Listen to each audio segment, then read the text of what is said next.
Students बात करते हैं पॉलिनोमियल फंक्शन की। तो a function which maps from set of real number two real number means a function which maps from r to r is said to be polynomial function if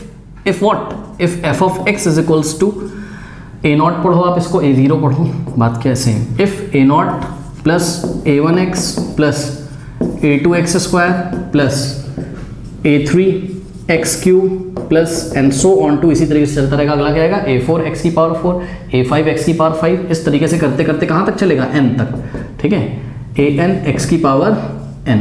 तो ये जो function होता है यही क्या होता है, पॉलिनोमियल फंक्शन होता है। अब बच्चे परेशान हो जाएंगे, बोलेंगे ये क्या लिख दिया, अरे भाई क्लास 10 में पॉलिनोमियल पढ़ा है ना, उसका स्टैंडर्ड फॉर्म यही तो होता था पॉलिनोमियल का, ठीक है ना। तो ये एक पॉलिनोमियल फंक्शन होता है जहां पर ये a0, a1, a2, a3, an ये सब क्या है, ये सब रियल नंबर से, कोई भी रियल नंबर है, देखो a0, a1 ये सब क्या है, these are belongs, these a1, a2, a0, a3 all up to n belongs to what, set of real number and n is a non negative integer. n क्या होता था, non negative integer. Non negative integer मतलब,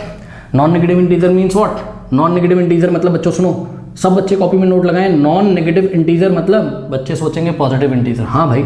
positive integer तो होता है, लेकिन non negative integer में एक चीज़ और आती है, क्या, जीरो भी आता है। नॉन नेगेटिव, उसने बोला नॉन नेगेटिव, नेगेटिव नहीं लेने, बाकी सब कुछ लेने, तो इंटीजर वाले सेट में से हम जीरो को भी ले लेंगे, ठीक है। तो याद रखिएगा नॉन नेगेटिव इंटीजर में 0, 1, 2, 3, 4 ये सब भी आता है, ओके। चलो बहुत बढ़िया। अब हम आपको एक एग्जाम्पल यहाँ पे देते हैं बच्चों, देखिए अगर बच्चे कंफ्यूज हों तो मैं आपको एग्जाम्पल भी दे सकता हूँ, ठीक। हाँ, मान लीजिए कि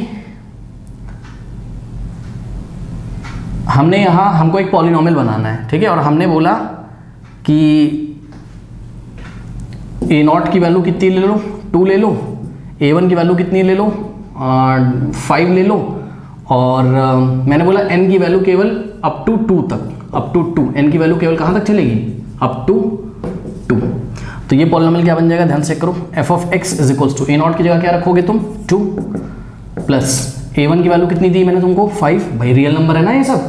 2 और 5, फिर x की पावर 1 और प्लस a2 की वैल्यू मुझे तुम्हें देनी चाहिए थी, a2 वैल्यू चलो ले लो 3 ले लो, चलो a2 वैल्यू क्या ले ली आपने, 3 ले ली, और x की पावर 2, यहीं पे स्टॉप कर देंगे। मैंने बोला क्या, n कहाँ तक चलेगा, 2 तक, ये जो ऊपर चल रहा है ये यही तो n है, 1, 2, 3, यहाँ n की वैल्यू कितनी है, यहाँ n की वैल्यू 0 है, कैसे, क्योंकि ध्यान से चेक करो, a0 इंटू एक्स की पावर 0 लिख सकते हो ना तुम इसको, x की पावर 0 1 ही तो होता है, तो a0 इंटू एक्स की पावर 0 भी तुम इसको लिख सकते थे। तभी हमने क्या बोला था तुमसे, हमने तुमको बोला था भाई चलो इसको लिख ही लो तुम ऐसे, ठीक, x की पावर 0, तो यहाँ n की वैल्यू क्या है, 0, हमने आपको बोला ना कि ये n क्या हो सकता था, नॉन नेगेटिव इंटीजर मतलब n 0 भी हो सकता था, तो हुआ तो, ठीक।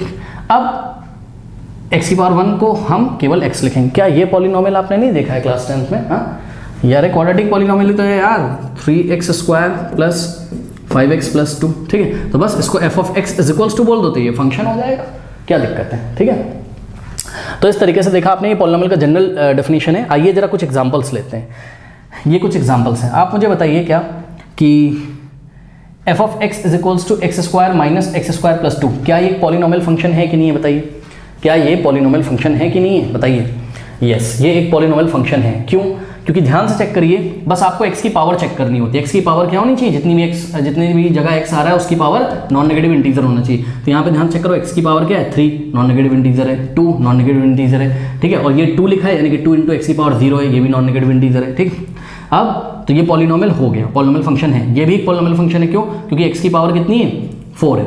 ठीक है ना, और 4 क्या है, नॉन नेगेटिव इंटीजर। अब देखो स्क्वायर रूट ऑफ 2 का क्या मतलब होता है, स्क्वायर रूट ऑफ 2 का मतलब होता है 2 की पावर 1/2, जब भी स्क्वायर हटाएंगे तो 1/2 लगाएंगे पावर में, ठीक। अब सुनो, ये जो है ना, ये आपका नॉन नेगेटिव इंटीजर तो नहीं है, लेकिन भैया ये 2 पे लगा हुआ है, हमें बस x की पावर चेक करनी होती है, क्योंकि फंक्शन में आप इनपुट किस एज अ इनपुट क्या दोगे, x दोगे ना, एज अ इनपुट आप क्या दोगे, x दोगे, तो आपको बस x को चेक करना होता है, आपको ये नंबर्स जो लिखे होते हैं इनकी पावर नहीं चेक करनी होती। अब यहाँ पे ध्यान चेक करो, h of x ये पॉलिनोमियल फंक्शन नहीं है, ये पॉलिनोमियल फंक्शन नहीं है, क्यों, क्योंकि h की पावर क्या लिखी हुई है, 2/3, and 2/3 is not non negative integer, non even 2/3 integer ही नहीं है, बात ही खत्म।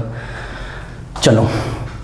तो इतना आप नोट कर लीजिए। अच्छा हाँ, एक चीज़ और, बच्चे बोलेंगे इसमें डोमेन और रेंज नहीं बताया आपने, तो बच्चों एक बार बताएं, इसमें हमने अपने को डोमेन और को डोमेन बता दिया है, रेंज तो हमको तब पता चलेगी ना जब हमको कोई पॉलिनोमियल फंक्शन दिया होगा,